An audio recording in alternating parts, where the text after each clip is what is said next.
2025 ഒരുപാട് വിജ്ഞാപനം നമ്മുടെ മുമ്പിലേക്ക് വരുന്നുണ്ട്. യൂണിഫോം പോസ്റ്റ് ഉൾപ്പെടെ 10th +2 ഡിഗ്രി ലെവൽ അങ്ങനെ ഓരോ ക്വാളിഫിക്കേഷനിലുള്ള പരീക്ഷകൾ വരുന്നുണ്ട്. എല്ലാ പേരും ഏതെങ്കിലും ഒരു കോച്ചിങ് സെൻറ്റർ ഡിപ്പെൻഡ് ചെയ്ത് പഠിക്കുന്നവരായിരിക്കില്ല. സെൽഫ് സ്റ്റഡിയിൽ താല്പര്യമുള്ളവരും ഉണ്ടാകും. എക്സാമ്പിളായിട്ട് ഇപ്പോൾ ഈ കാണുന്ന ഇതാണ് നിങ്ങൾ എഴുതാൻ പോകുന്ന പരീക്ഷയുടെ സിലബസ് എന്ന് വിചാരിക്കുക. ഇത് എക്സൈസിൻ്റെ സിലബസാണ്. എങ്കിലും എല്ലാ പരീക്ഷയിലും കോമൺ ആയിട്ടുള്ള ടോപ്പിക്സ് തന്നെയാണ് ഒരുപാട് വരുന്നത്. അങ്ങനെയാണെങ്കിൽ നിങ്ങൾ എവിടെ നിന്നായിരിക്കും പഠിച്ചു തുടങ്ങുന്നത്? GK, സയൻസ്, മാത്സ്, ഇംഗ്ലീഷ്, ആനുകാലികം അങ്ങനെ പോകുന്നുണ്ട് സബ്ജക്റ്റുകൾ. ഓരോ ഇൻഡിവിജ്വൽസും യുണീക്കാണ്. അപ്പോൾ അവർക്ക് ഇൻട്രസ്റ്റ് ഉള്ള സബ്ജക്റ്റും ഡിഫറെൻ്റ് ആയിരിക്കും.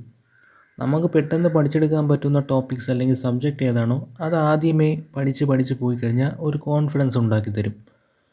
അതുപോലെ തന്നെ മാർക്ക് ഡിസ്ട്രിബ്യൂഷൻ, നമ്മൾ പഠിക്കാൻ പോകുന്ന സബ്ജക്റ്റ് ഏതാണോ അതിൻ്റെ മാർക്ക് അവിടെ നിന്ന് എത്ര ചോദ്യങ്ങളായിരിക്കും വരുന്നത് അല്ലെങ്കിൽ എത്ര മാർക്കിനുള്ള ചോദ്യം വരും എന്നുകൂടി നോക്കിക്കൊള്ളണം. ഭരണഘടന നിങ്ങൾ ഈ കാണുന്ന സിലബസിൽ നോക്കുകയാണെങ്കിൽ 8 മാർക്കിനാണ് ഇവിടെ നിന്ന് ചോദ്യം വരാൻ പോകുന്നത്. ഇതിൽ തന്നെ നമുക്ക് എളുപ്പത്തിൽ പഠിച്ചെടുക്കാൻ പറ്റുന്ന ടോപ്പിക്സ് ഉണ്ടാവും. പ്രധാനപ്പെട്ട ഭരണഘടനാ ഭേദഗതികൾ സിലബസിൽ എത്ര എണ്ണം പഠിക്കാനുള്ളതെന്ന് മെൻഷൻ ചെയ്തിട്ടുണ്ട്.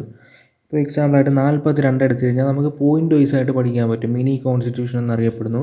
ആ ടൈമിലെ പ്രധാനമന്ത്രി ഇന്ദിരാഗാന്ധി അടിയന്തരാവസ്ഥ കാലഘട്ടത്തിൽ ഭേദഗതി ചെയ്തത്. ആമുഖം ഭേദഗതി ചെയ്ത ഏക ഭേദഗതി 42 നിയമസഭയുടെ കാലാവധി 5 നിന്ന് 4 മാറ്റിയത് 42 തിരിച്ച് അതിനെ പുനഃസ്ഥാപിച്ച് 6 നിന്ന് 5 ഉണ്ടാകുന്ന 44 അങ്ങനെ കണക്ട് ചെയ്ത് പഠിക്കാൻ പറ്റും. അതുപോലെ തന്നെ ആനുകാലികത്തിന് പ്രാധാന്യമുണ്ട്. 25 നടക്കാൻ പോകുന്ന പരീക്ഷയെ സംബന്ധിച്ചിടത്തോളം ഈ വർഷത്തെ മുഴുവൻ ആനുകാലികവും പഠിക്കേണ്ടതായിട്ടുണ്ട്.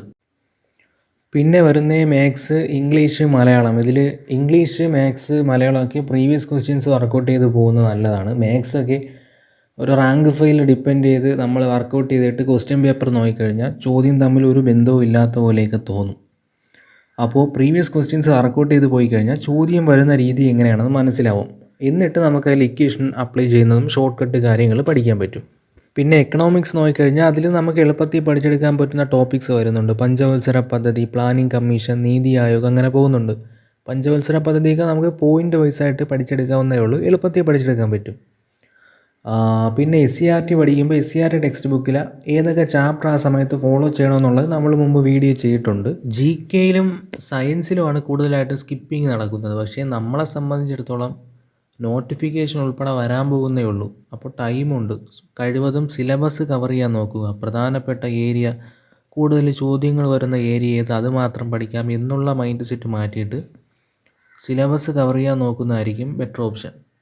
GKയിൽ സയൻസിൽ നോക്കിക്കഴിഞ്ഞാൽ മനുഷ്യ ശരീരത്തെക്കുറിച്ചുള്ള പൊതു അറിവ് അത്യാവശ്യം വലിയൊരു ടോപ്പിക്കാണ്. പക്ഷേ ബാക്കി വരുന്ന വൈറ്റമിൻസ്, മറ്റ് രോഗങ്ങളും ഇതൊക്കെ നമുക്ക് എളുപ്പത്തിൽ പഠിച്ചെടുക്കാൻ പറ്റുന്നതാണ്. സയൻസ് ബ്രാഞ്ച് പഠിച്ചിട്ടുള്ളവർക്കാണെന്നുണ്ടെങ്കിൽ കുറച്ച് ബെനിഫിറ്റ് ഉണ്ടെങ്കിൽ എല്ലാവർക്കും പഠിച്ചെടുക്കാൻ പറ്റുന്ന കാര്യങ്ങൾ തന്നെയാണ്. അപ്പോൾ ഇനി വരാൻ പോകുന്ന 10th പ്രിലിംസ് എക്സാമിന് റിവിഷൻ ചെയ്യാൻ പറ്റുന്ന രീതിയിലുള്ള ഒരു ടൈം ടേബിൾ ഇമേജായിട്ട് പോസ്റ്റ് ചെയ്യാം.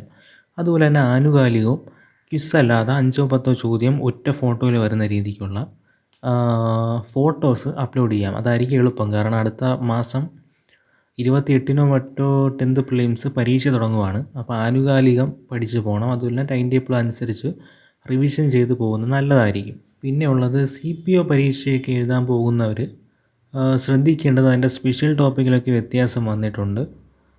IPC, CRPC ആ ഒരു ഏരിയയിൽ നല്ല രീതിക്ക് വ്യത്യാസം വന്നിട്ടുണ്ട്. അപ്പോൾ പഴയ ടെക്സ്റ്റ് ബുക്കൊക്കെ വെച്ച് പഠിക്കാതെ പുതിയ രീതിയിൽ പഠിച്ചു പോകുന്നത് നല്ലതായിരിക്കും.